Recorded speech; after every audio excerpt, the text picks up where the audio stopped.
They say wars are started by words, but what if those words were never the ones actually spoken? What if, hidden in plain sight, a single man could bend the truth between two world leaders, not by guns or armies, but by simply changing what they heard? This is the story of a translator who stole billions, not through violence, not through hacking, but through the quiet, invisible power of language. And almost nobody saw it coming. Every summit, every negotiation between nations rests on trust. A president speaks, a translator interprets. A prime minister replies, another voice carries those words across the divide. It feels mechanical, neutral, automatic, like a mirror of speech. But it isn't. Every translation is an act of judgment, a choice of phrasing, a filter between two minds who cannot understand each other without it. And for one man, this invisible role became the perfect disguise. Because hidden behind the polite cadence of diplomacy, he wasn't just passing on words. He was altering the course of history. The man's name was Aleksandr Orlov. Born in a quiet Soviet-era town, the son of a teacher and a factory worker. He had no armies, no corporations, no political party behind him. What he had was language. By 30, Orlov spoke 6 fluently: Russian, English, French, Mandarin, German, and Arabic. He had a gift, the ability to vanish inside another's words. Colleagues said he could mimic the rhythm of any voice so perfectly, you forgot he was even there. That talent landed him inside some of the most sensitive negotiations of the 1990s.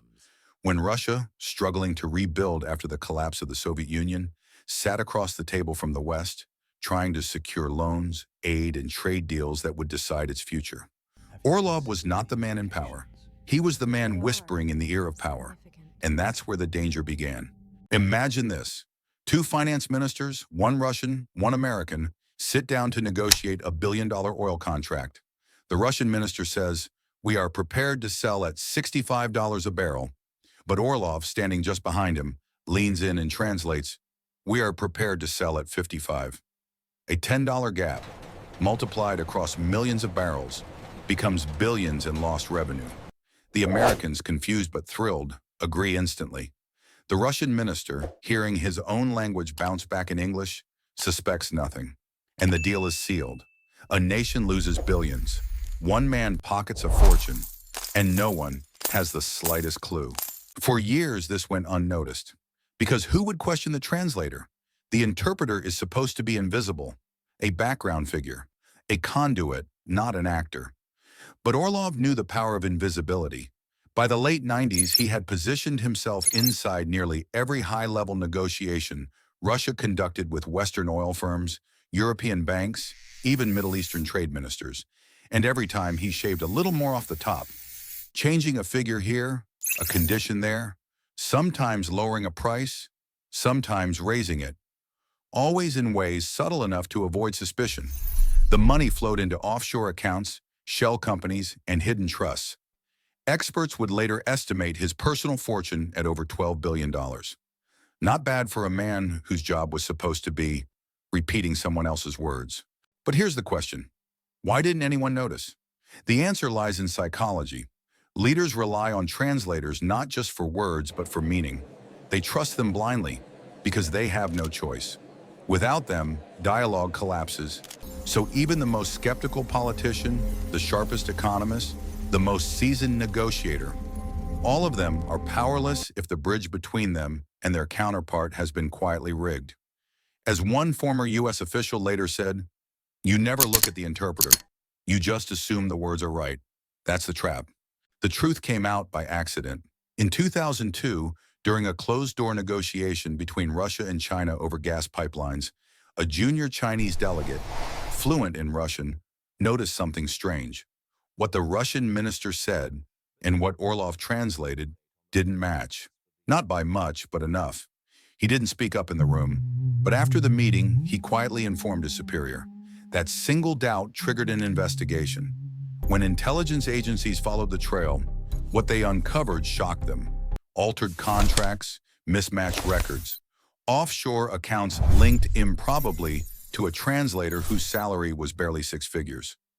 Aleksandr Orlov had built one of the most lucrative empires of invisible theft the world had ever seen. And here's the twist. He was never arrested. By the time authorities pieced it together, Orlov had vanished.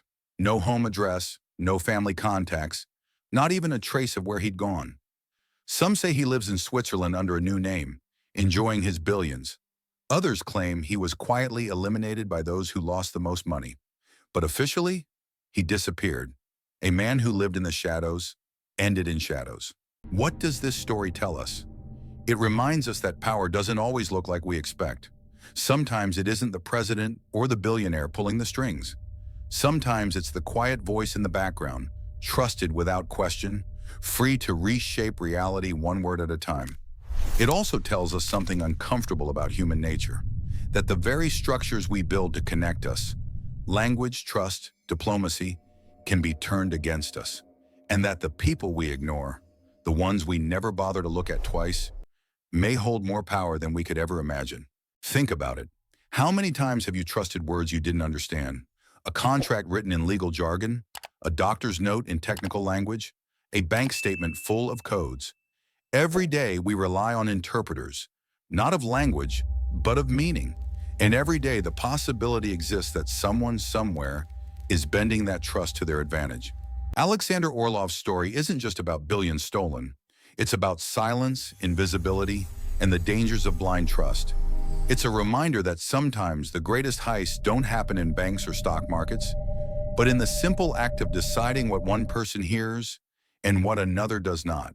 Because in the end, reality itself is a negotiation, and those who control the words control the world.